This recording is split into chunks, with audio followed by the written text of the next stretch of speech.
Welcome to episode 66 of Social Anxiety Solutions, your journey to social confidence.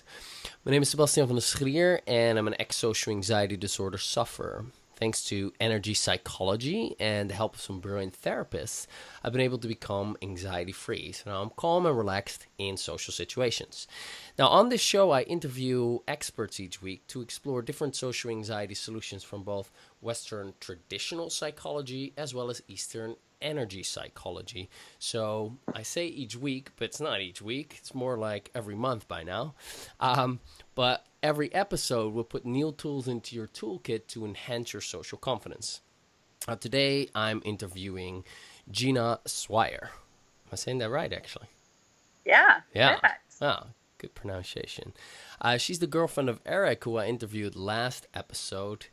And we met each other also at the start of the year around the swimming pool. And we got along great from the get-go, and we've been friends since. And I thought that she would have quite a few interesting things to share, because she's also very social and at ease. And she's also a love coach.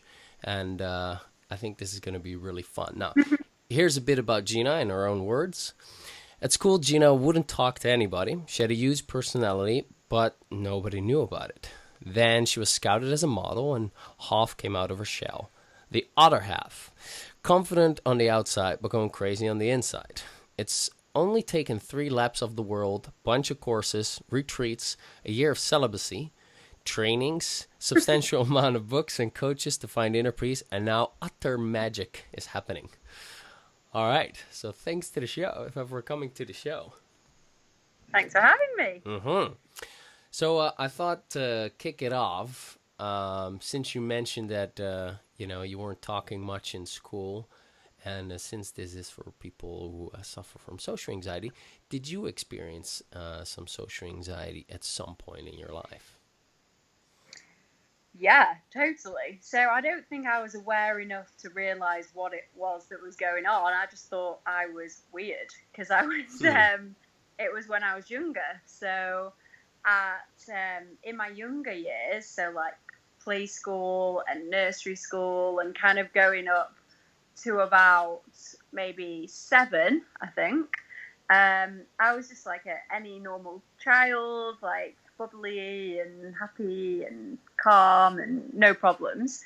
And then around the age of 7, it started because I wasn't very good at reading. And our teacher used to make us read out in class.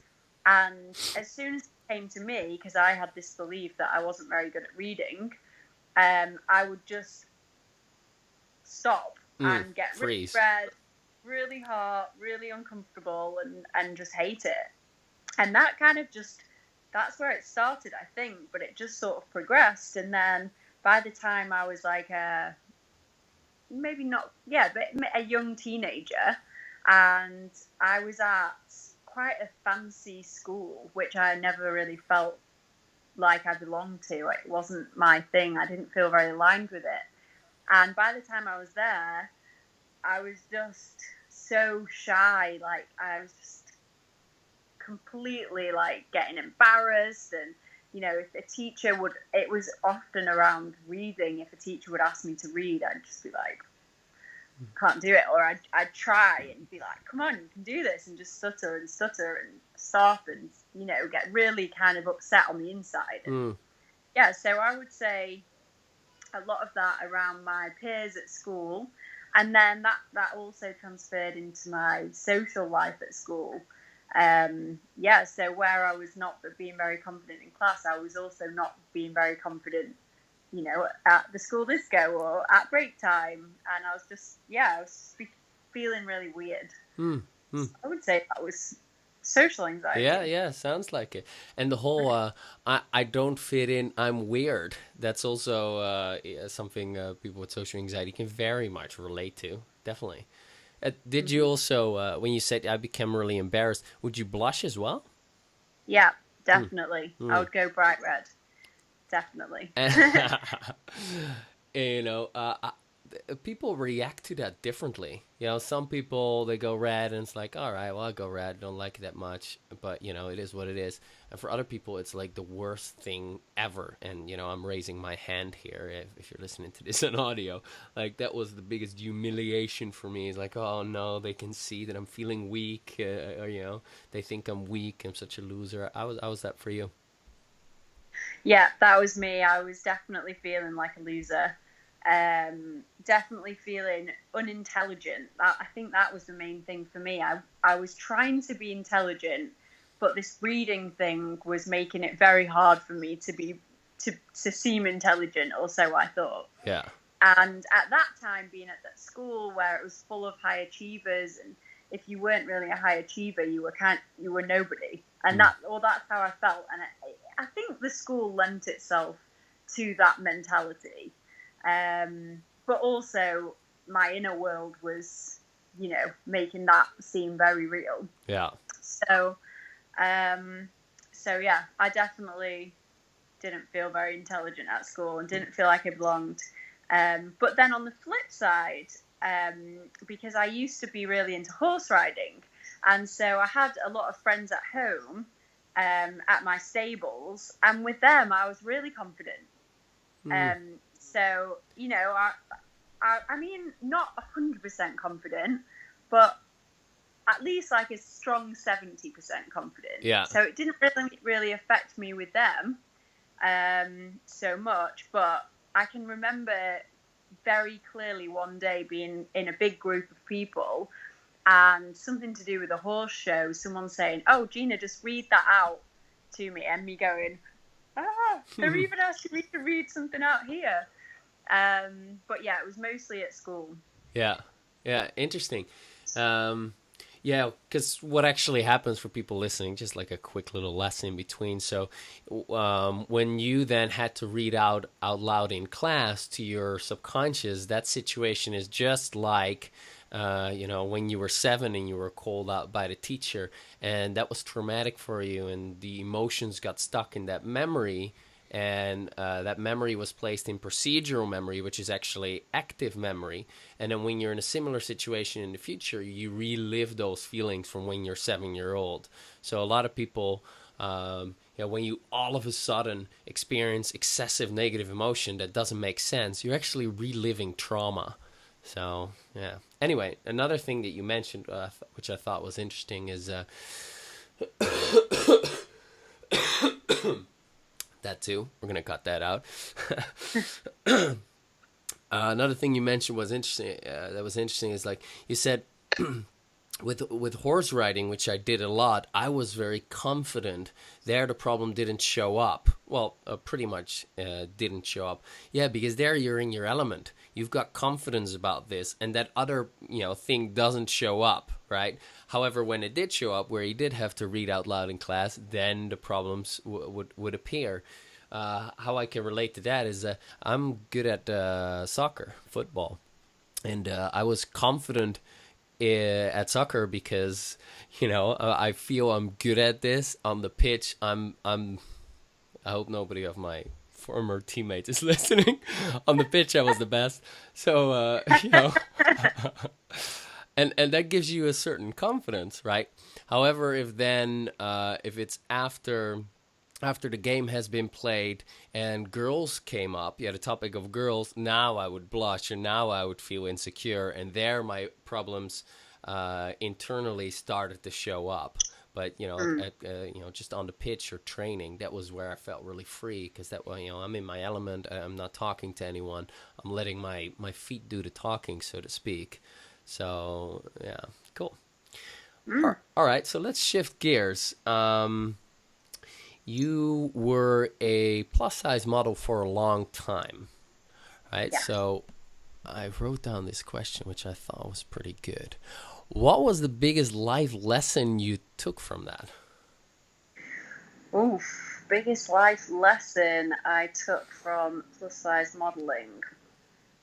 It's got to be that the only place you can actually get love is from inside. That's got to be the biggest lesson, because yeah. Or maybe the fact that I was kind of living in two worlds. So in my work life as a plus size model, I was never quite big enough. So my agent, my clients, everyone was trying to make me be a little bit bigger. So they were conditioning me quietly Like to, feeding you you donuts know, and stuff, and here, there go was eat some. that. There was that. My clients would turn up with all brownies and croissants Oh and wow. other good things. It sounds great, but it is a little bit strange. Yeah. Uh, but my agent would always be saying to me, this client, they would really like to book you for this huge money campaign job, but I think they're going to go for a bigger girl. Mm. So it was always like, oh. And then in my real life, like with my friends, I was the biggest out of all my friends by far. So all my friends were like tiny, slim, and I was like curvy and much bigger, heavier kind of thing. And so I would live between these two worlds. And also, I grew up with a mum who was a constant dieter, Mm. never happy with the body, always every Monday on a diet. By Friday, she'd have broken it. Monday, back on it, on the wagon, off the wagon. And so in my normal life, I was kind of always feeling big and worthless because I was kind of this big girl. But then in my job, I was the small girl that wasn't big enough. Mm. So it was kind of difficult to feel worthy or like I fit in either, which took its toll. And coming back to your question, the biggest lesson that I learned was that I can't please everyone, and I just have to find my own average, my own medium, and find that peace from within. And that, I'm going to be, and other people are going to be unsatisfied with that because it's not going to make them money. Or, my friends, if I would say, oh, I want to lose weight, they'd be like, oh, you don't need to because you're a plus size model, you should gain it. And then it was just a crazy world. So Mm-hmm. so I would say that was my biggest lesson. Cool. And you said, I kind of had to find balance within and find my own inner worth. This might not be a step 1, step 2, step 3 kind of thing, but what did you do that was effective? Oof, lots of things. So, well, firstly, I took some time for myself. I did a course that was completely irrelevant to my career as a model and something that I'd always wanted to do, which was become more healthy and do a course in nutrition. So by doing that, even though my agent wasn't happy and, I was cancelling a few jobs or not booking a few jobs, I took time for myself. I needed some space, and I went on a personal development journey, really, wrapped up in this course of nutrition, but really it was all about health. So that was the first step.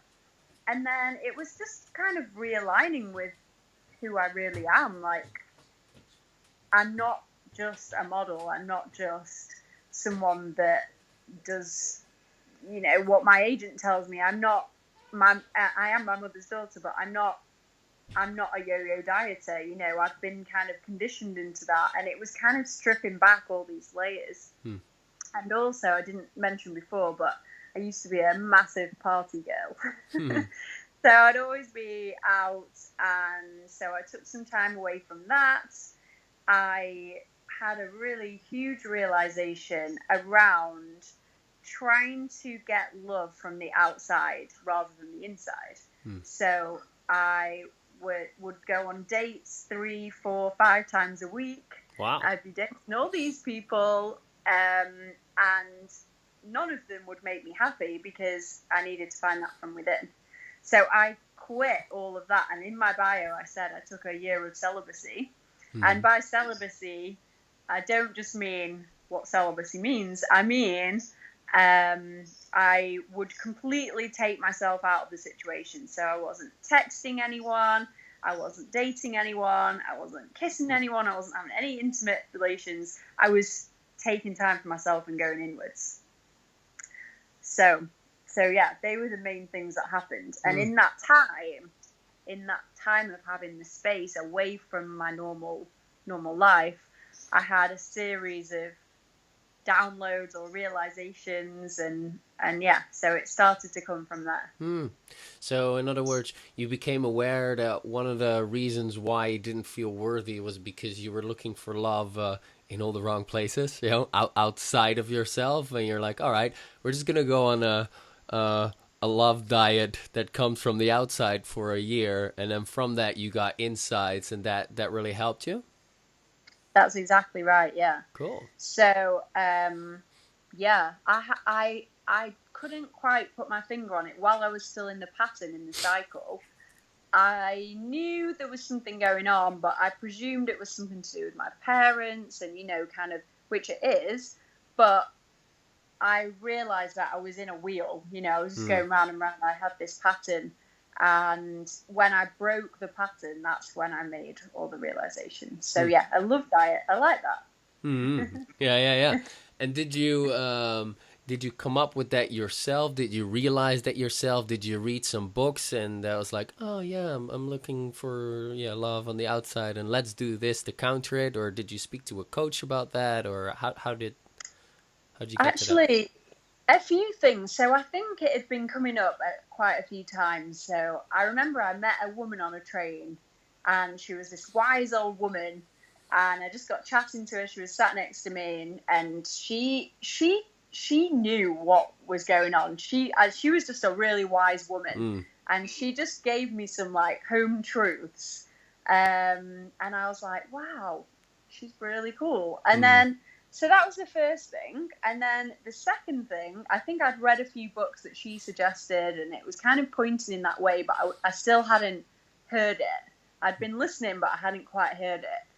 And then I remember I was in Florida on a modeling job, and I got this huge delay.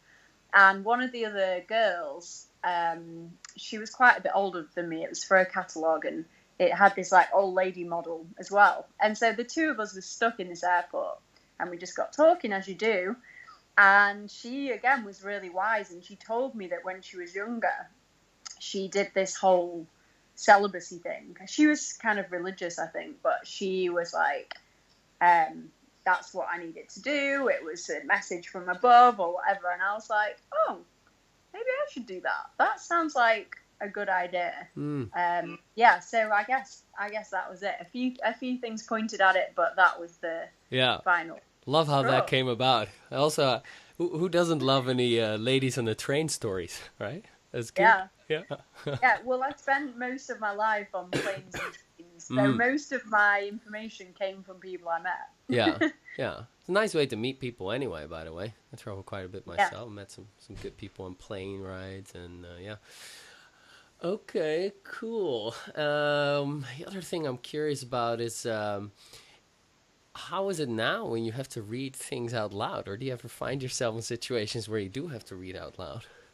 Yeah, now I do. So as it went on in my modeling career, occasionally I would get asked to go to do like an acting job or an advert, like a commercial. And in the castings, I would have to read. And so I'd be like, I'm going to have to read. And it never really went that well. I was much better at the photographic stuff, not the things where I had to talk. And so it was still a problem.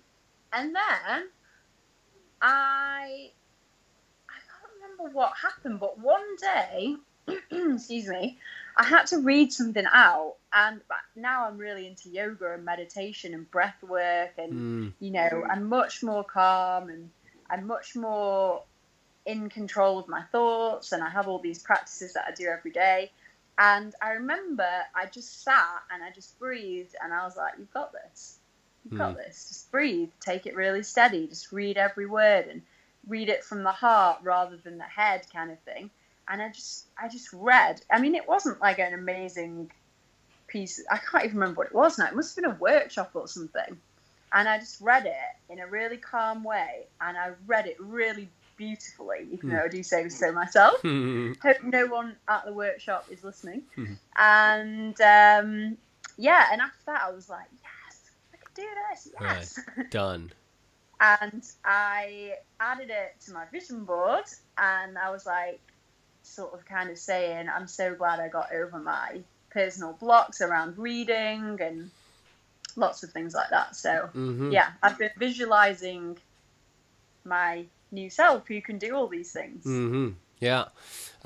That's one good thing to do, exactly. Like, start seeing yourself as you want to be.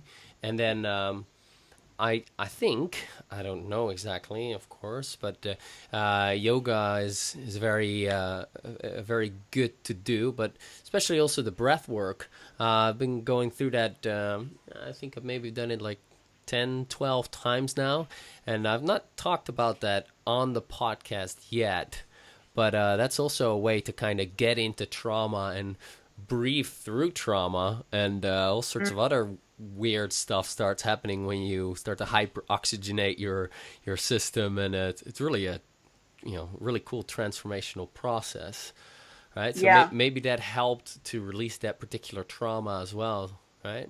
Yeah. So I'm actually not talking about that kind of breath work. Oh. I've done that kind of breath work as well, which also may have added into the picture. But the kind of breath work that I'm talking about is like pranayama. Okay. So it's like in Indian style. So it's it's one of the styles of yoga, really. Okay. And it's just kind of moving energy around the body, but it's kind of like lots of different types. There's one where it's like short exhales and then a long inhale, and yeah, so there's all different types, and some of them are really good before bed because they calm you down, and it's like long steady breaths, and then some of them give you lots of energy, so it's nice in the morning, that kind of thing. Right, but it moves your energy around as well. Yeah. Very cool. Very cool. I'll be interviewing Cyrus pretty soon as well, and he's quite an expert at breathwork. He's got a lot of experience with it as a breathwork practitioner. So we'll talk more about that then. Okay, so let's shift gears a bit to kind of social questions.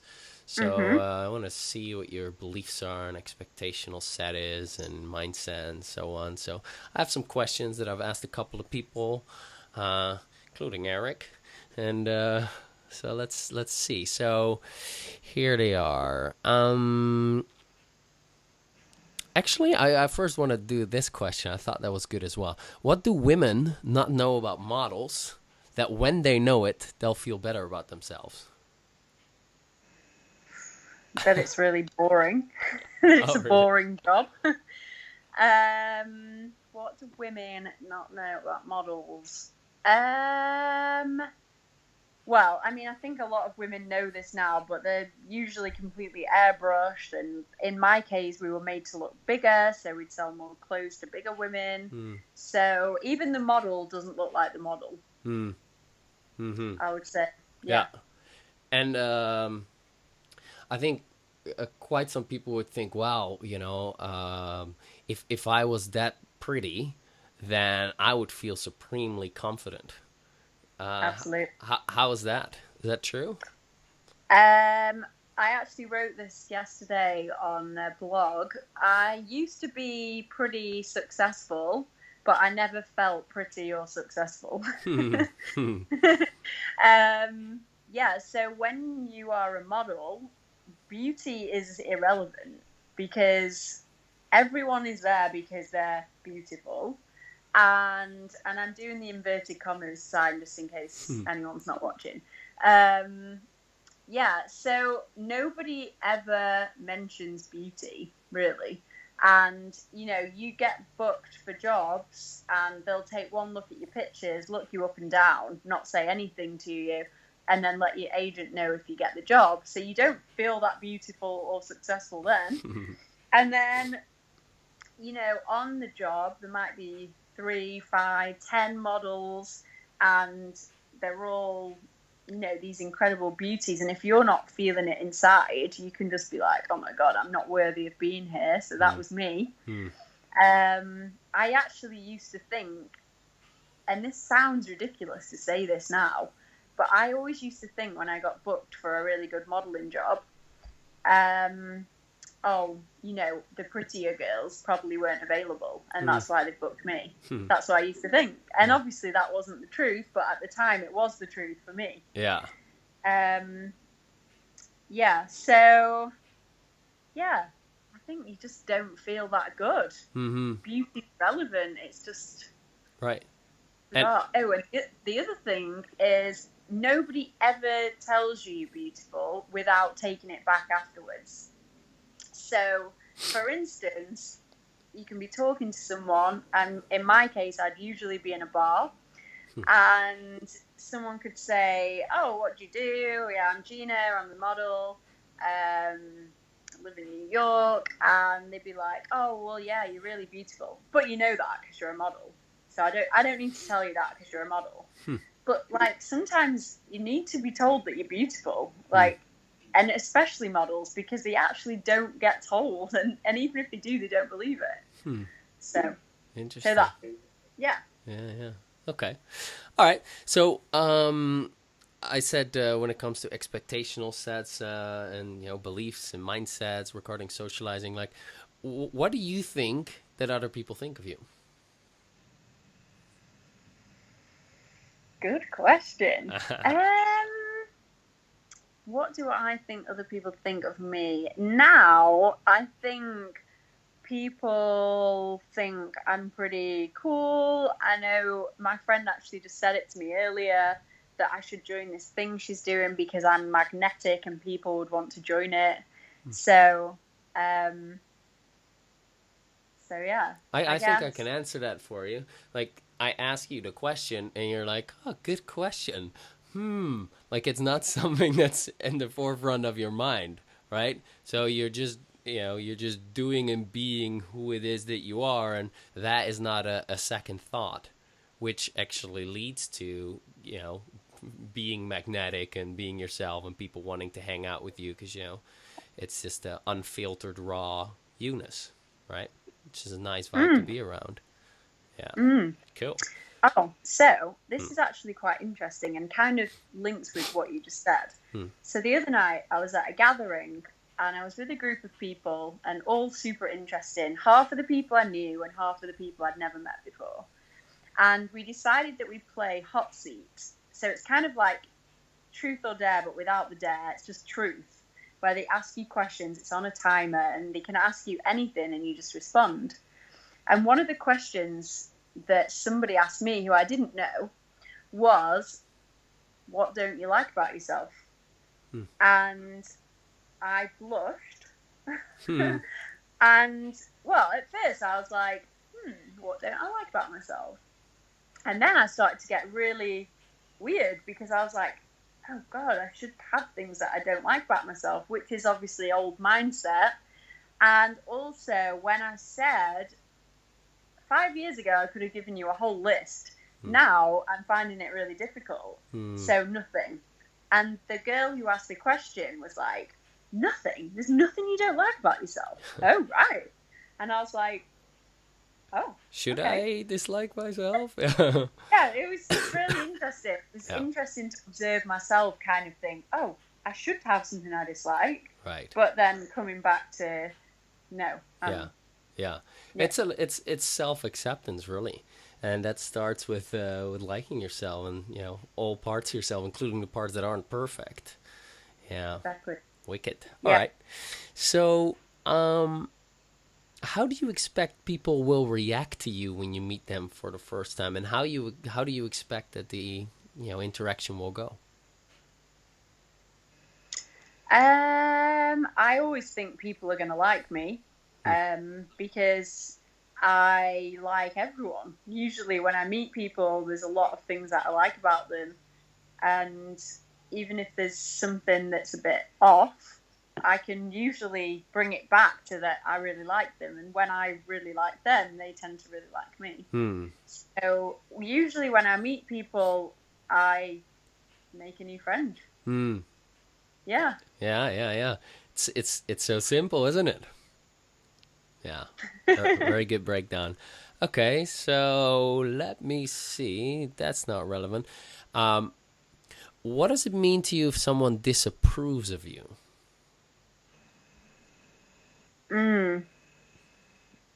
If someone disapproves of me, I mean, I might be like, oh, okay, and I like to understand why that is, but I can usually see that it's their story that's making them feel negatively towards me, and I don't really ever. I'm really like, well, not everyone's gonna like me, so if you don't like me, that's fine. You can Hmm. disapprove of what I think, and that's fine. Cool. Um, yeah.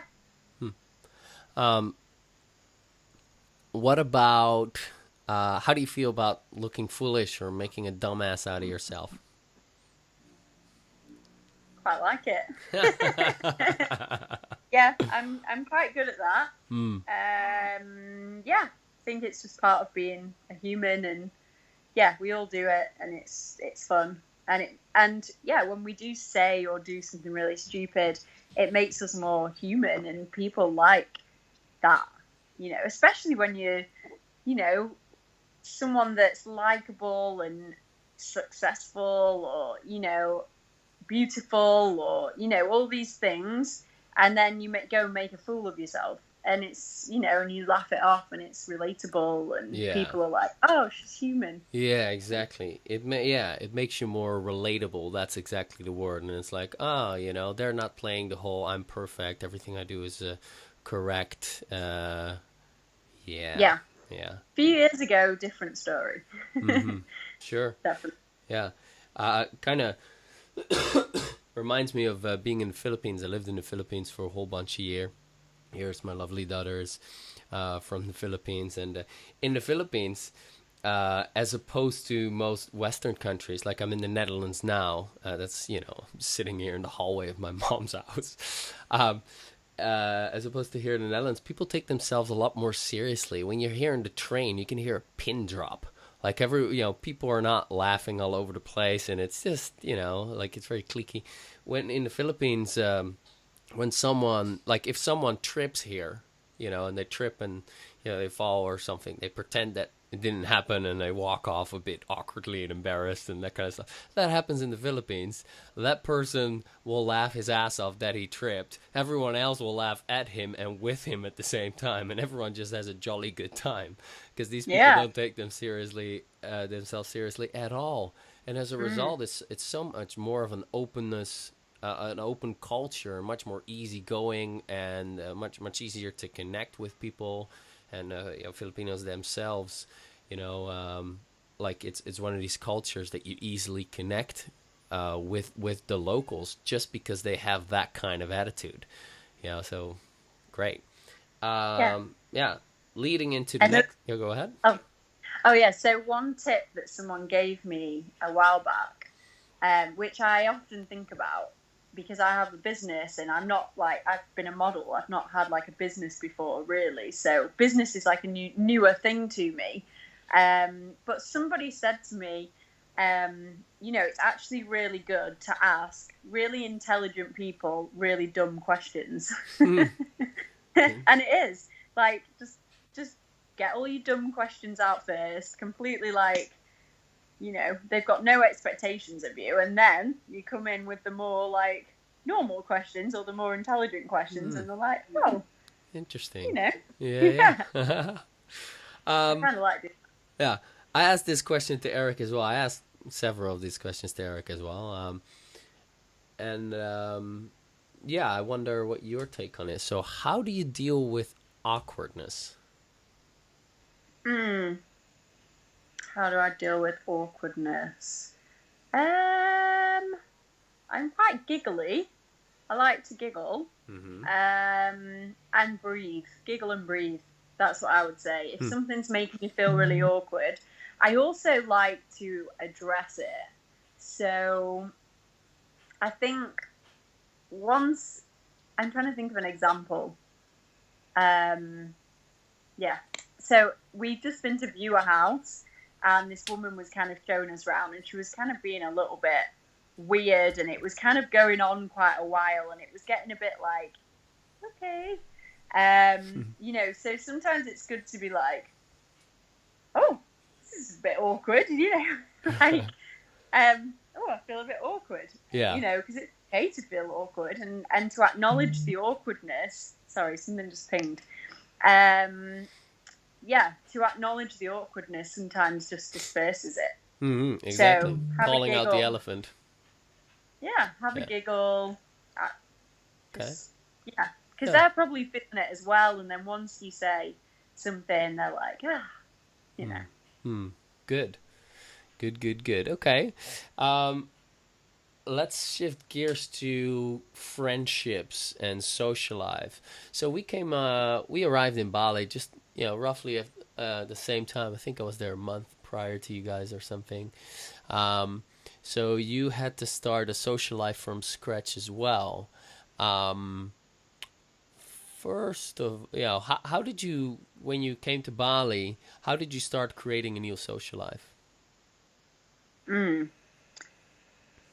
be honest, I didn't. I did come to Bali thinking, oh, it'd be nice to make some lovely friends, but I never really thought I need to make friends, because as soon as I got here, like, my favorite place to meet friends is at yoga.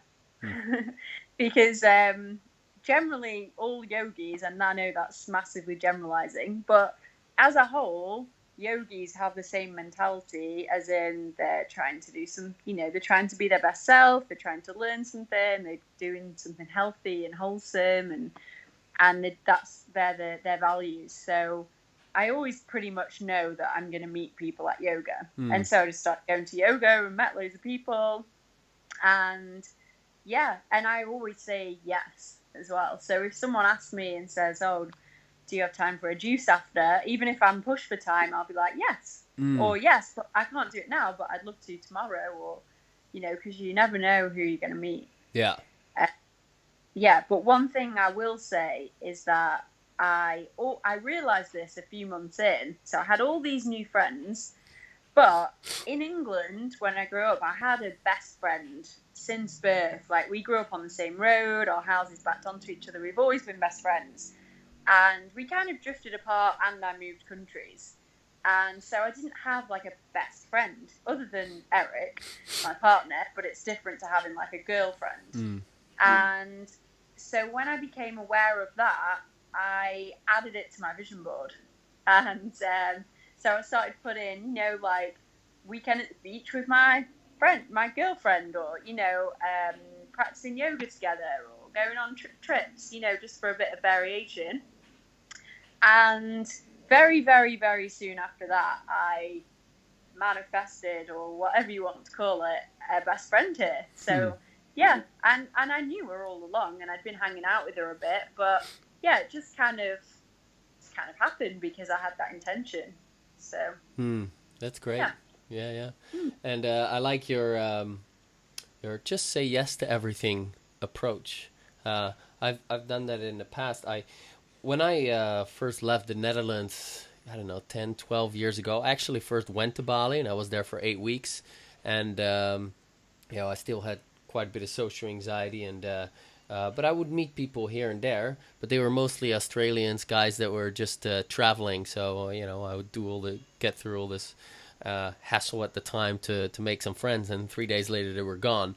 So that was quite lonely after about 8 weeks. And then I went to the Philippines, and I'm like, all right, my main goal is to get a great social life. So I'm going to go there, and I'm just going to say yes to every single invite.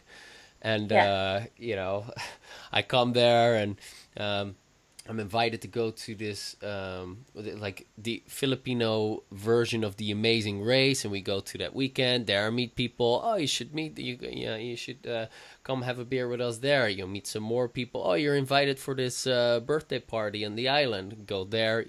We're going traveling. Do you want to come? You go there. And I had a social life within weeks. It went really, Yeah. really fast. So that's really a great approach. Cool. Yeah. Yeah. So yes. Say yes. Say yes. Kind of like that movie, isn't it? That's like with Jim Carrey, Yeah. the Yes Man or something. I don't know. Quote me on that. Uh, Oh. so this is a question specifically for you because you're a woman. How do Mhm. women meet other women? And is it different from how men meet other men? Because I've met, I've been out with girlfriends before, or just female friends that would then meet other friends, and they were usually like, "Oh, I really love your necklace," or blah blah blah, and I'm like, that's not something I typically say. Hey, bro, you got great shoes, man. Yeah. So, is it Um, different or? I don't know. I think women are obviously much more up for complimenting things because they actually care.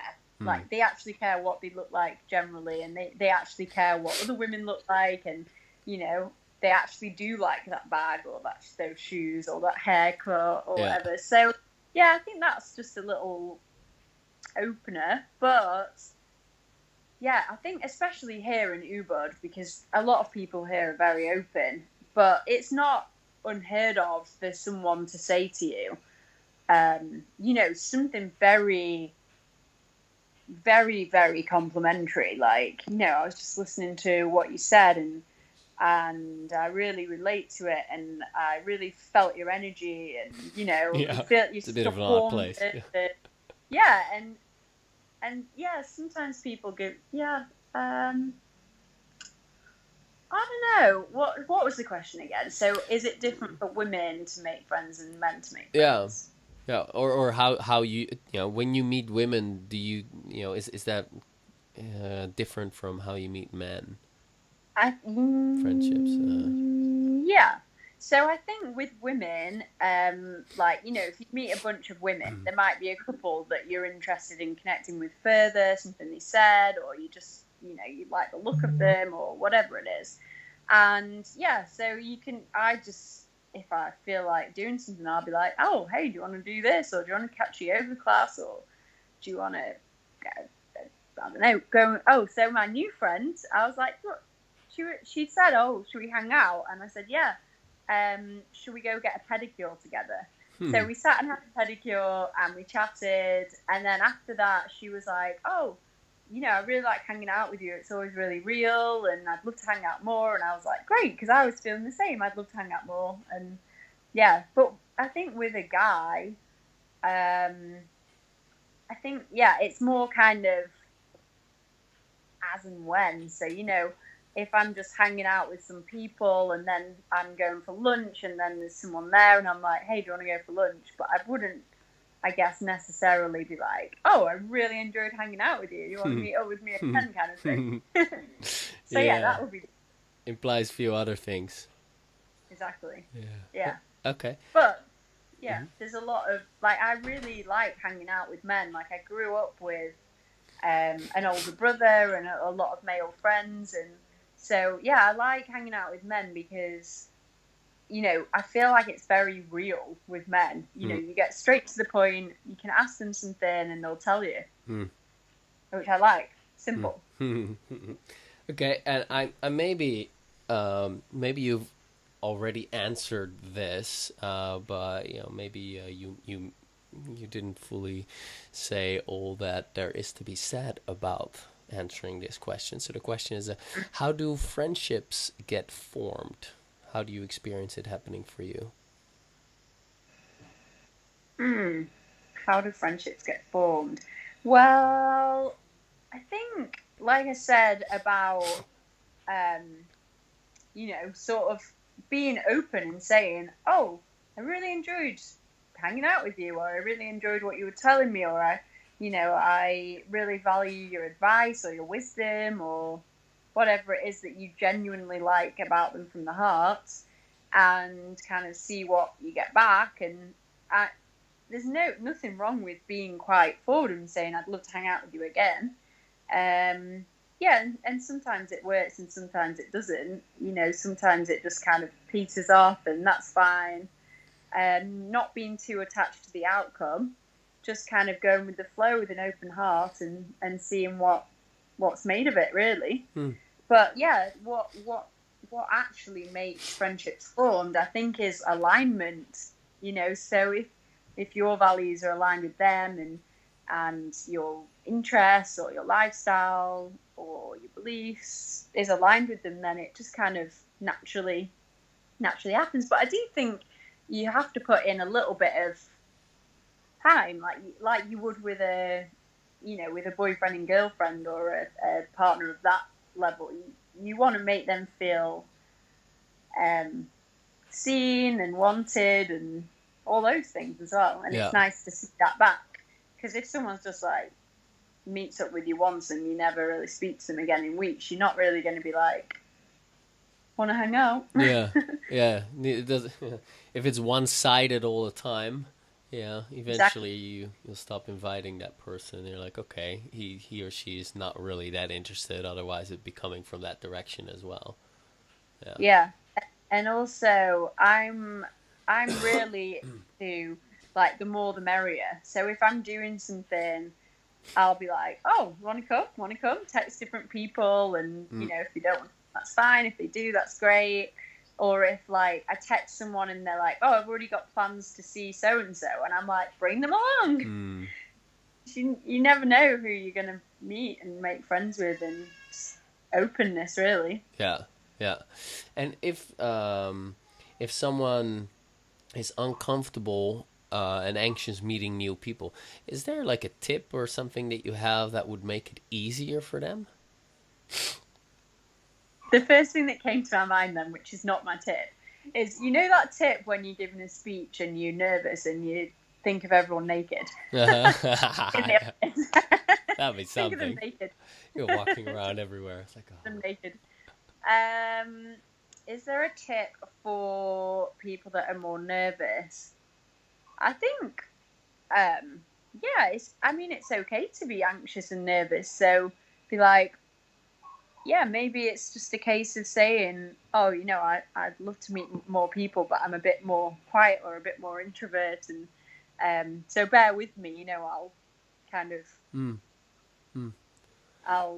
yeah. I'll get into it, but it takes me a bit, kind of thing. I think if someone said that to me, I'd appreciate their honesty and give them a bit of space to step forward when they're ready, kind of thing. Yeah, that's very nice, very vulnerable, and kind of disarming as well. It's like, hey, instead of pretending you're cool, it's like, hey, I'm a bit nervous, but I'll warm up in a second, and that's a lot easier when you actually accept the fact that you have some anxiety or when you have some nerves. However, when that's a thing that you're ashamed of, it becomes a bit more difficult. Yeah. Would there be like an activity that you could recommend that they would do where it's easier to meet friends, where there's maybe like a warm-up period involved or something, Yoga. Yeah. Yeah, honestly, I think yoga is a brilliant way to meet people, like I said before. Yeah. But also the fact that, or going to a meditation class or, a sound healing, which I introduced you to, didn't I?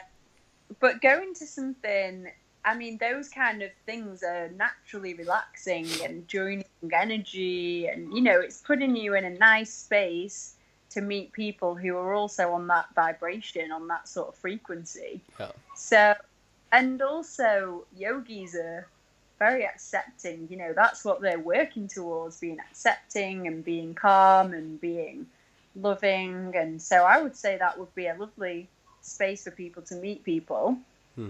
And also the fact that, you might kind of, it's quite social before and after. So you could just sort of say hi, you don't have to say much beforehand and make a bit of a connection, do the yoga, and then, like I just said before, you could just say to someone, oh, have you got time to go for a juice? And then you could say, I'm not very confident, but I love meeting new people, or I'm looking to meet new people.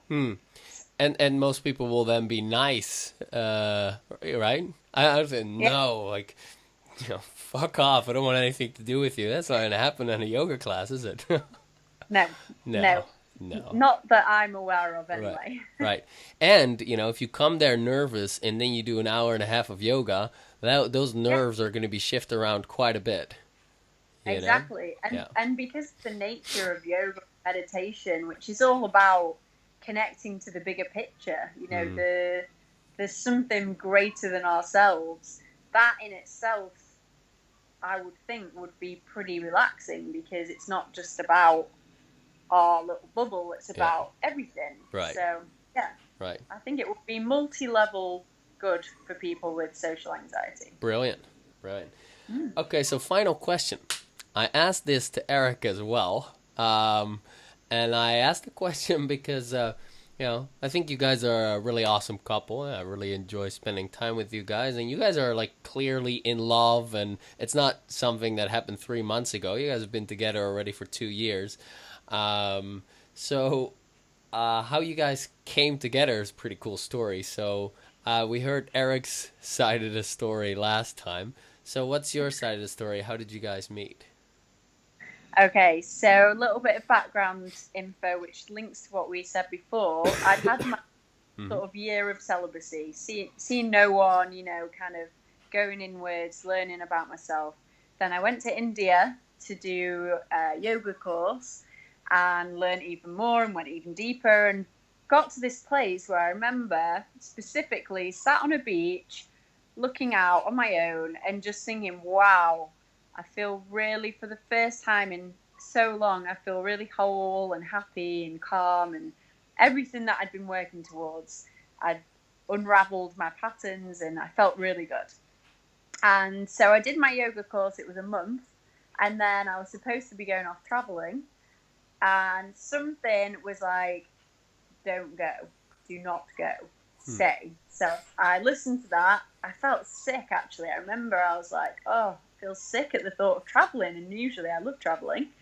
So I stayed another month, and it kind of killed me, 2 months solid of yoga.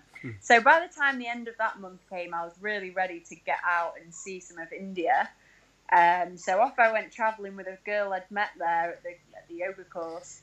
And it was only a couple of days before we were sat in a orphanage where we were volunteering.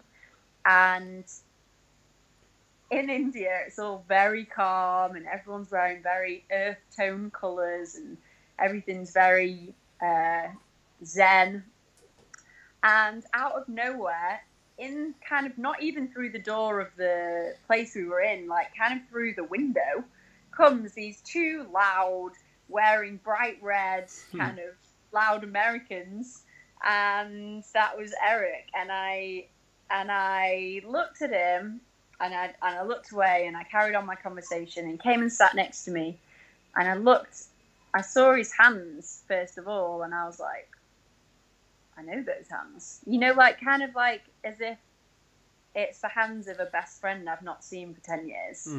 And I looked at him, and I was like, I recognize those hands. And I looked at his face, and I was like, I feel like I know this guy. I recognize him, but I didn't.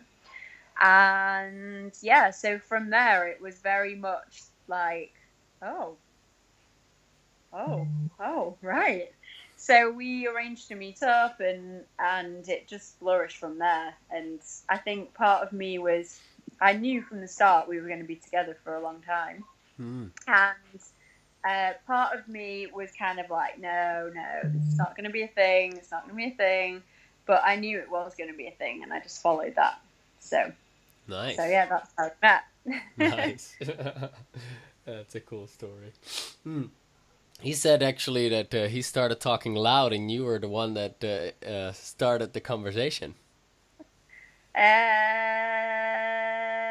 Yeah, so he started talking really loud about a cooking class. And I was like, oh, I wanted to do a cooking class. Yeah, so I turned around, and I heard his call, shall we say. Cool. Nice. Well, Yeah. yeah, thank you. I think this rounds it up quite nicely. That was very good. Some nice insights from the modeling world, and some good perspective on Thank you. yeah, what how easy it is to socialize when you have the right mindset, and also um, a bit clearer that you didn't just arrive here all of a sudden. There's a whole journey that you went through in order to get there. And Yeah. same for me. It didn't just happen. Oh, I had like one EFT session, and boom, gone was my social anxiety. No, not in the slightest. Right. So I think Yeah. that's very empowering for people to hear. So thank you very much. Um, Gina is also a love coach. So if people want to check out your stuff or want to know more about you, where can they go? So my website, first of all, is ginaswire.com. And the best way to contact me, though, is over Facebook. So I have a group on Facebook called the Infinite Self-Love Society. Hmm. And so if you type in Infinite Self-Love Society on Facebook, that will come to the group page, and there's lots of tips and videos and giveaways and things to answer, and there's lots of people on there all kind of on this journey. It's a really nice, fun, happy place. Wicked. So Wicked. And yeah. Gina Swire is GINASWIRE.com. Yes, exactly. Yeah. Wicked. All right. Thanks a lot. Perfect. And Thank you. we'll be in touch soon. Brilliant. Thank you, sir. Thanks.